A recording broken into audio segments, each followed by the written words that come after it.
It's an honor to be out here in New York, man. I get to fight in the Garden. Crazy storied history of all the athletes, all the performers, all the fighters that have fought there. The UFC has a ton of history there, and I'm just excited to put my name on the wall, man. What does the last year plus look like for you? Was this a longer break than you wanted? Perfect timing? How would you kind of assess it? Everything happened exactly how it was supposed to happen. Real happy with the amount of time off.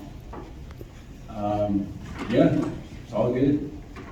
I know we don't have to tell you, the story of your own career or anything like that, but what have you kind of taken away from the recent fights, and just where do you feel you're at in terms of skills and mentally going into this fight? Skill-wise, I'm Dom 2.0. My defense is heavily upgraded. My offense is even better than before. Yeah, I think my timing and my speed is faster than I've ever been, but my defense is heavily upgraded.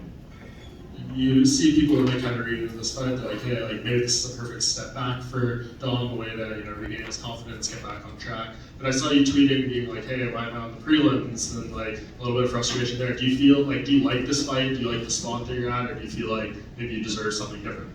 I mean, as a fighter, we always want to be, the top guy, but it is what it is, man. I've been spending my time in Connecticut with Glover Teixeira. He helped me a lot with, living in the now, and, just living right now and appreciating everything you have. Nothing's guaranteed, so no matter what, 15 minutes or less, it's my show, so it doesn't matter. And with training with Glover, does that complicate things a little bit, knowing that he's fighting for the title next month, or do you feel like once you get back on track, win whatever fights you need, he'll probably be retired by then and it won't be an issue?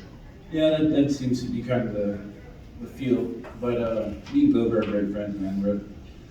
I'll never fight Glover. Whatever happens, we're not going to fight. So I'm just excited to be around the guy.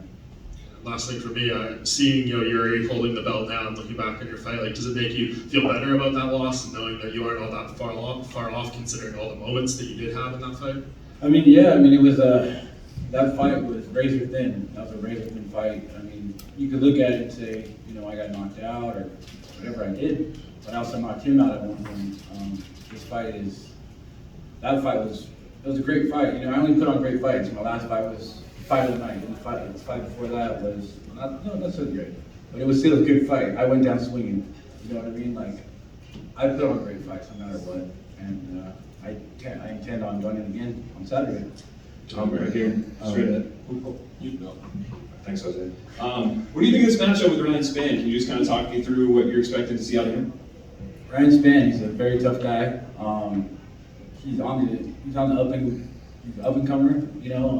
He's got a lot of momentum in his direction.